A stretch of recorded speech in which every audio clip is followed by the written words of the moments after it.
Ladies and gentlemen, the big, beautiful bill passed through the House today. Surprisingly, Treasury yields on the 10-year Treasury are actually falling, which is helping to boost parts of this market. Some other areas like solar, clean energy, absolutely destroyed besides Tesla. We'll talk about why Tesla is doing so well today. Tesla's up 3%, and her other clean energy stocks are getting absolutely destroyed today. Like Sunrun down like 40%. Like, yeah, this is not a very friendly bill towards anything clean energy.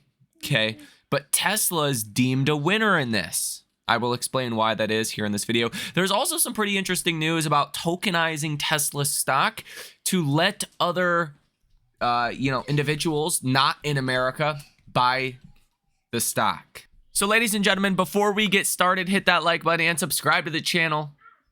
Now let's get rocking and rolling. So there's actually a lot of broader market headlines. We did get some economic data today, all of which kind of feeds into the market that we're seeing today, and we'll discuss that here in just a moment. But first, I want to start with Tesla stock and why Tesla's really up 2.5% today.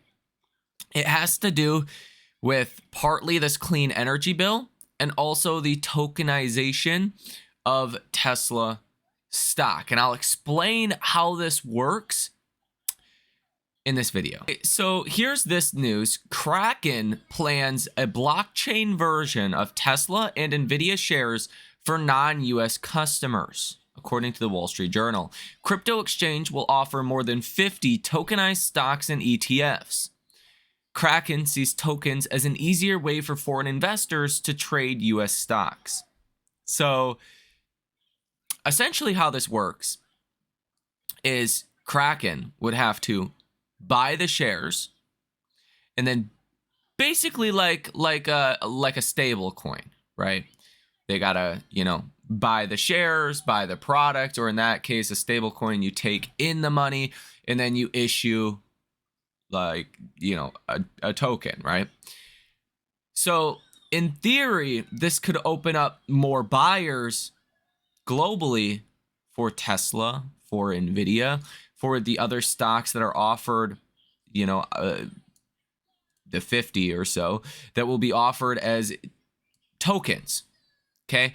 Now, this probably applies to more third world countries, countries that don't have access to exchanges where Tesla is listed, which actually could be quite a bit of the world that doesn't even have access to invest in Tesla or some of America's other great companies. So this could boost demand for Tesla stock. That's kind of the bottom line. And I think this is giving a little bit of a boost to Tesla today as well. You can see Nvidia also getting a bit of a boost today as well. Now, the big news today that's actually causing Tesla stock to outperform today, it's not what you would think. You would think it would be bad news, but take it for what it's worth. It says here, solar stocks plunge as Republican tax bill is worse than feared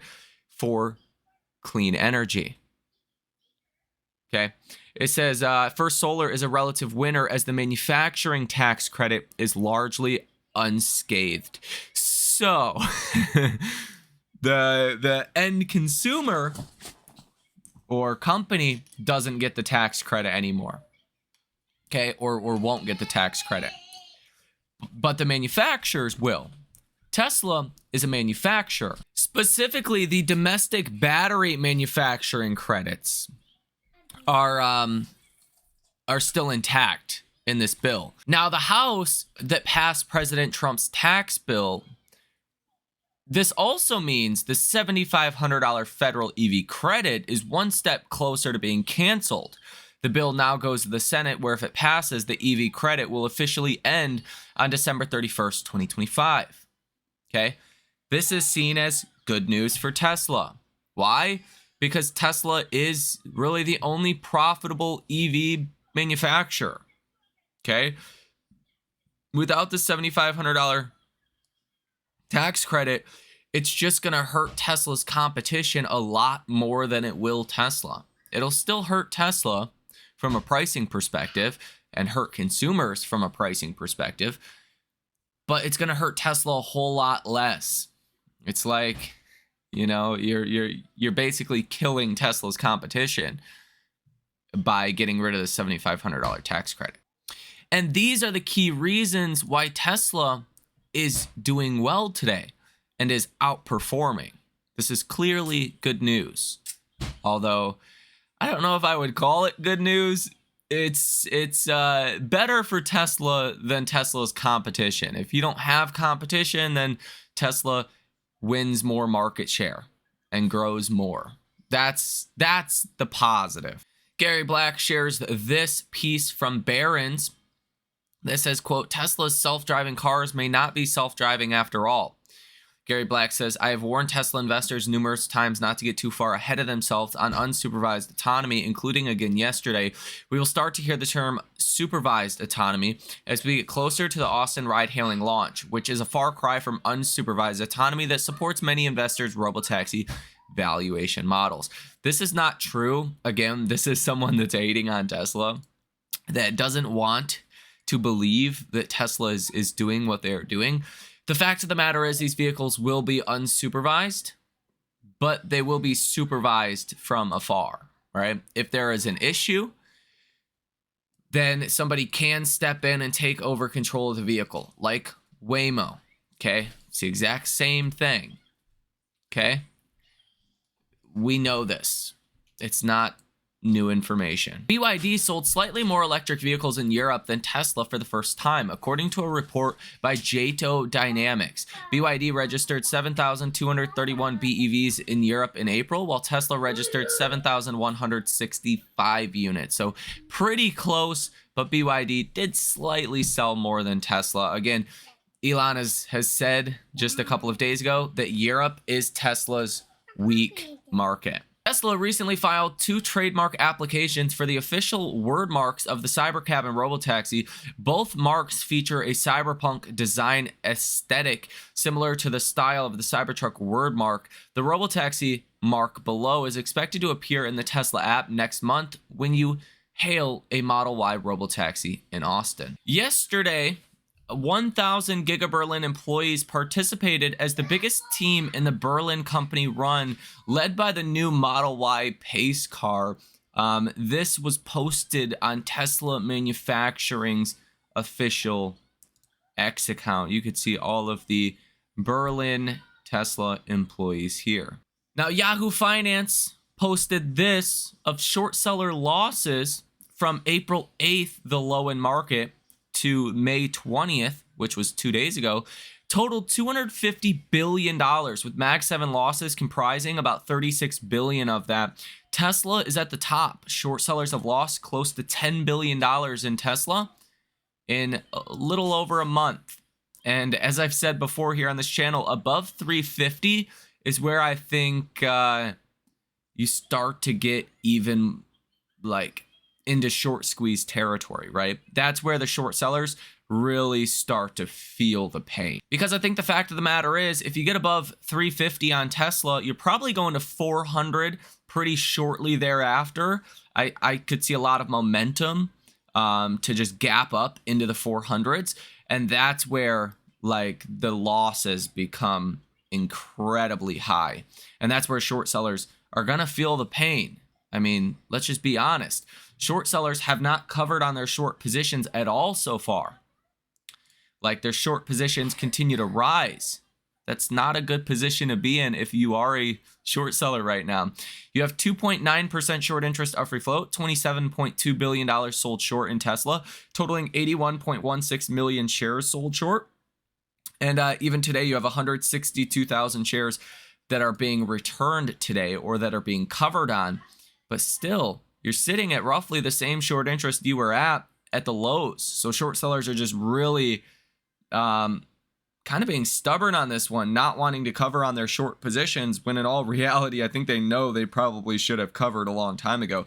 With big catalysts coming up for Tesla, it's only a matter of time before you see a short squeeze. And we'll talk about this a little bit more in the next video. But option activity today, you have 164 different trades totaling $92.5 million with a positive order value of 90%. So hedge funds and institutions today seem to be pretty positive on Tesla. Let's get into the broader market news today, because you do have some things that are working in the market's favor, you know, despite the tax bill passing the House and seemingly getting closer to being passed in general, that has kind of caused the bond market to blow up recently. You are seeing some positive news today that is helping markets. First and foremost, not really, I guess positive, but the 30-year Treasury yield tops 5% as the House advances bills set to add to the deficit. Okay, fine. But we really use the 10-year Treasury as a barometer of this, okay? 10-year Treasury yields today are actually down 5 basis points. So I think above 4.5% is pain, but as you get closer to 5%, turns into a crisis, okay? So yields yesterday closed at about 4.6%. They're down to about 4.54% today. So yields are actually coming down quite a bit. That is helping markets today. Not exactly sure, like there's not really any news in this tax bill that is different or explains that. It's kind of like we were expecting it to pass. It passed. Bad news comes and goes. And well, it's kind of like a stock that falls 20% on earnings and then recovers 7% the next day. It's like maybe that 20% drop was a little bit of an overreaction, okay? That's perhaps what you're seeing today in the bond market. Now, Fed Waller today had some very good comments to hit the news wire. He says if tariffs are closer to 10%, then the economy is in good shape for the second half of this year. Fed Waller says he is much more optimistic now relative to last month on tariffs. He says if tariffs settle down, the Fed could be in a position to cut in the later part of the year, which is part of my bull thesis on markets and why I think we're going to see a 20% rally into year end, is because I think ultimately we're going to get a 10% tariff on China, with China really opening up their markets. Okay. And there's news on that today that I will share with you. But that's what I think the end destination looks like for tariffs. I don't think we're going to see inflation in that environment. Okay. And I think the economy is going to do okay. So without inflation, you're going to see the Fed cutting rates multiple times this year. Deregulation, lower taxes, all of these things that Wall Street hasn't paid attention to, a focus on AI again, is going to come back and be a big positive for this market. It's just a matter of time. I'm just early to it. And I'm telling you guys way early. But I think over the next 6 months, it's going to be something we pay a lot of attention to, and it's going to drive a 20% rally higher in markets, which could put the S&P at about 700 or SPY at about 700 by the end of this year. Like, not the end of next year, the end of this year. Fed Waller says he's very hopeful the current path of administration is a good one. He says that firms are pausing but not canceling their plans. Fed Waller says he continues to believe tariffs will be a one-time price increase. And he says standard Fed playbook is to look through one-time price impacts. And Fed Waller kind of commented on the bond market blowout recently. He says everyone in markets expected more fiscal restraint from the tax bill. Kind of explaining why, markets didn't like the tax bill and bond market specifically.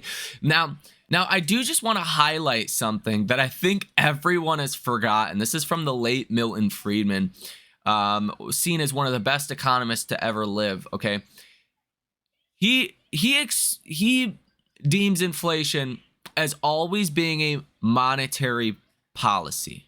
Okay, a monetary phenomena. Okay. Can be a fiscal phenomenon, like with COVID. Bottom line is, inflation happens when you print money. That is it, okay? Because if you don't print money and you just raise prices, you get demand destruction, which in a business world, if you're running a factory, if you're running a company, and you have to raise prices to sacrifice market share or sacrifice, less demand, or sacrifice demand and see less demand, you're not going to raise prices, right? Now, yes, tariffs and taxes and these things can be short-term, like raise prices, slightly inflationary, but it doesn't turn into hyperinflation. It doesn't turn into some kind of long-lasting inflation unless you get severe money printing. Unless you get money printing. Inflation is always a money printing phenomenon. So this whole notion that, you know, we're going to see inflation is a joke, right? It's laughable. People have forgotten the basics of economics, right? This is like, you know, freshman year of college econ 101. Like, this is pretty basic stuff. Inflation is a money printing phenomenon. It always has been and always will be. Yeah, sure, deficits, you could say that's kind of the same thing, government spending a lot of money, but it is different, right? When you're talking about tariffs and consumers paying higher prices and you're not giving them stimulus checks, they're not getting raises like crazy anymore. It's really hard to make an argument that we're going to have an inflation problem. And it's sad that we have Fed officials that don't understand the basics of economics on a very basic kind of level. Okay. Now, I understand the Fed doesn't want to boost speculation, especially in the face of what could be a one-time price increase, which I don't even think you're going to get the one-time price increase from tariffs. I just don't. Ultimately, we're gonna settle at pretty low tariff rates compared to even where we are now. Let's just hopefully the Fed doesn't mess it up in being you know, so unknowledgeable on inflation. Like, it's actually crazy. Like, the people that set monetary policy don't understand the basics of inflation. That it's a money printing phenomena, always has been and always will be. Okay? I don't see any money printing out there. Okay? I don't see stimulus checks out there. I don't see people's, you know, getting serious like wage increases like they were in 2022. We're not going to have an inflation issue. And that's one of the core reasons I'm bullish. The faster the Fed realizes that and gets on the same page as Fed Waller here, the better off markets will do over the next 6 months. Fed Waller says, as long as the economy gets back on a good path, it could reinvigorate demand for U.S. assets. I don't know if that's like hey, stocks are probably going higher from here. I don't know if that's what he's trying to say, but again, it makes sense. Russia media cites Deputy Foreign Minister of Russia and says there is no reason to panic over U.S. Golden Dome project, but it is a cause for serious concern. Trump says it's time for the U.S. Senate to pass the tax bill. Trump says great job by Speaker Mike Johnson and the House leadership. And Trump says send this bill to my desk as soon as possible. Now, with this tax bill, what I think a lot of people are going to miss, okay? One of the reasons I'm really bullish right now. If these things hold, it's no tax on tips and overtime.